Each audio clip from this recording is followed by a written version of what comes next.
awụrụ ka mma, iwele awụrụ Daalụ nụ. ka mma, Ka nkwọle ekunu mee. nnọwe awụrụ ka mma, iwele Hello, how are you awụrụ today? ka mma. Okay, it's a story time today, okay? Oge akụkọ. Okay? So I will tell it in Igbo and you see some subtitles, okay? O nwere otu nwoke, aha ya bụ Igodo. Nwunye ya bụ obi di ya. Okay? Nwoke aha ya bụ Igodo. Nwunye ya bụ obi di ya. Ha nwere ụmụ ise. Anọ bụ nwoke, otu bụ nwanyị. Anọ bụ nwoke, otu bụ nwanyị. Nke nwanyị bụ nke ikpeazụ. Aha ya bụ Adaakụ. Aha ndị nke nwoke bụ Nkwọ, Orie, Eke na Afọ.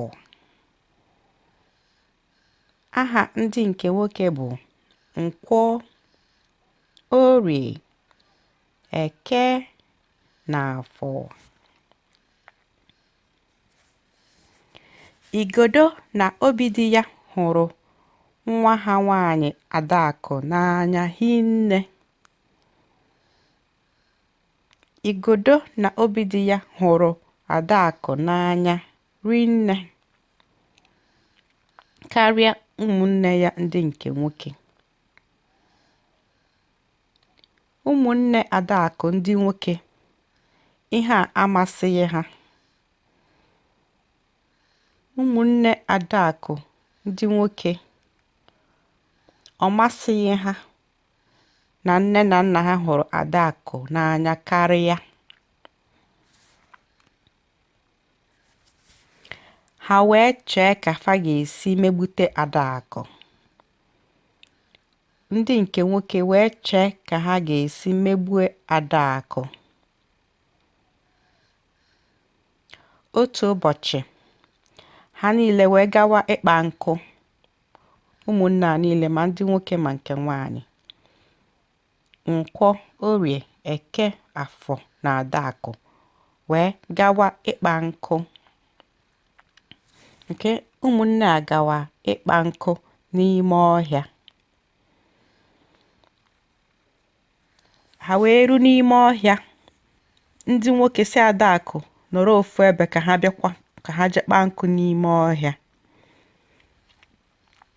Ha wee ru n'ime ọhịa. Ndị nwoke si Adaakụ, ngwa chere ebe a ka anyị bịa ka anyị jee kpata nkụ ebe nke eni. Ihe ha bụkwanụ n'uche bụ ka ha hapụ Adaakụ n'ime ọhịa lawa n'ụlọ. Ihe ha bụ n'uche bụ ka ha hapụ Adaakụ n'ime ọhịa lawakwanụ n'ụlọ. Ebe ọ bụ na nne na nna hụrụ Adaakụ n'anya karịa ka ha megbue ya.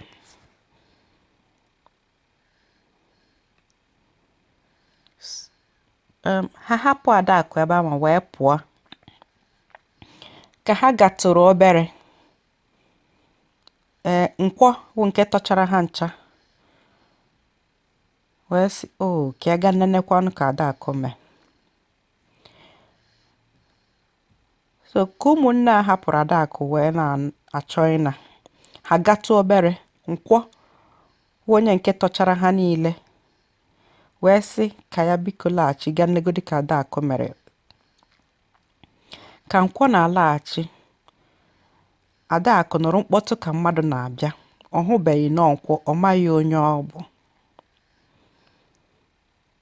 Ka Nkwọ na-alaghachi, Adaakụ nụrụ mkpọtụ ka mmadụ na-abịa. Ọ maghị Nkwọ, ọ mara onye ọ bụ.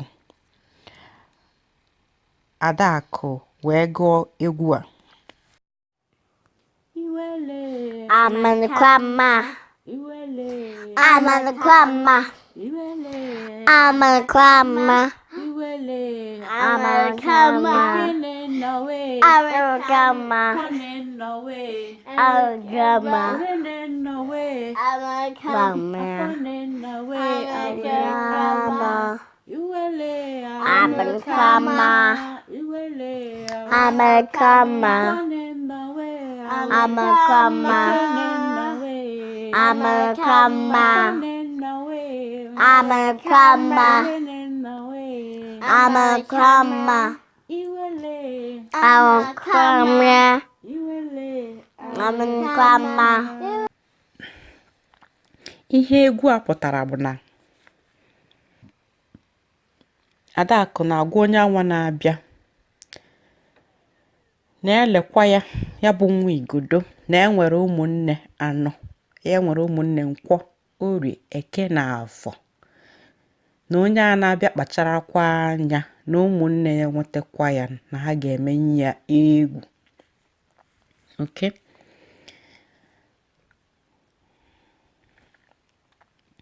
Adakụ na-agụ egwu. Egwu a pụtara na ya bụ nwa Igodo nwekwara ụmụ ikorobịa anọ na-elekọta ya anya. So na onye na-abịa chọrọ ka onye na-abịa onye ọbụla ọ bụ ya kpacharakwa anya na ụmụnne ya nọkwa ya. Ebe ọ bụ na Nkwọ nwanne ya na-abịa, Nkwọ wee nụ egwu a, ihe a wute ya n'obi. Ebe ọ bụ na Nkwọ nwanne ya na-abịa, Nkwọ sị, chai, Adakụ hụkwara na mụ na ụmụnne m a n'anya, kekwana ihe ha ji chọọ imegbu Adakụ. O wee wute Nkwọ. Nkwọ wee laghachi ebe ụmụnne ndị nwoke ndị ọzọ nọ. Nkwọ wee laghachi ebe ụmụnne ndị nwoke ndị ọzọ nọ. Wee sị ha, nekwa egwu Adakụ na-agụ. Nekwa egwu Adakụ na-agụ. Adakụ na-agụ na ụmụnne ya nọkwa ya. Na ụmụnne ya ga-emesi onye ọbụla na-achọ imesi ya ike.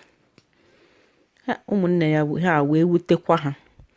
Ha niile wee laghachi ebe Adakụ nọ n'ụlọ. Ha wee gaa kpọrọ Adakụ, kpọrọ ya n'ụlọ. Site n'ụbọchị ahụ, ha bido hụkwa Adakụ n'anya ka nne na nna ha si hụ ya n'anya. Site n'ụbọchị ahụ, ha bido hụkwa Adakụ n'anya ka nne na nna ha si hụ ya n'anya. Ufechakpi wọ akụkọ agwụgo. Ufechakpi wụ ka esi ekwu ya na Mbaise. Ufechakpi wọ gosi na akụkọ agwụgo. Daalụ.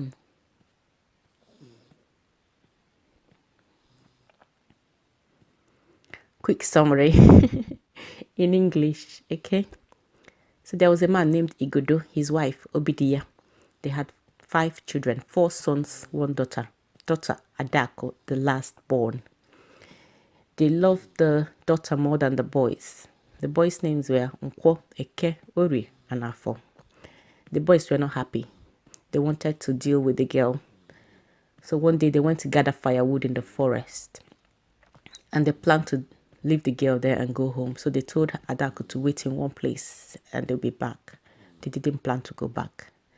However, on their way home, Nkwọ the eldest felt bad. And he said, let me go and check on her, see how she's doing. When Nkwọ was going back, before Adakụ could see Nkwọ, remember that was a forest, she could hear rustling of the leaves. She knew somebody was coming, she didn't know. So she felt it was an intruder. So she started singing to let the person know that her brothers were around and the person shouldn't dare to harm her. Okay, so the song was just saying that she is Igodo's daughter and she has 4 hefty men looking after her, Nkwọ, Orie, Eke, and Afọ. Okay, that nobody should try any nonsense. So when Nkwọ heard this, he was like, oh my God, see, Adakụ loves us, and why are we trying to do this to Adakụ? This is not fair. So he went back and told the brothers and said, see what Adakụ is singing. We shouldn't be doing this. Let's go back and get our sister. So they all went back. And again, while on their way back, before Adakụ could see anybody, she had them coming and started singing the song again. Say, whoever is coming, I'm Igodo's daughter, Eke, Orie, Afọ, and what are my brothers? Don't you dare anything. Don't you try any nonsense. So the brothers really believed what Uncle said, and then went back, hugged Daalụ, and took her home. And since that day, they loved her like the parents did. That is the end of the story. Thank you for listening.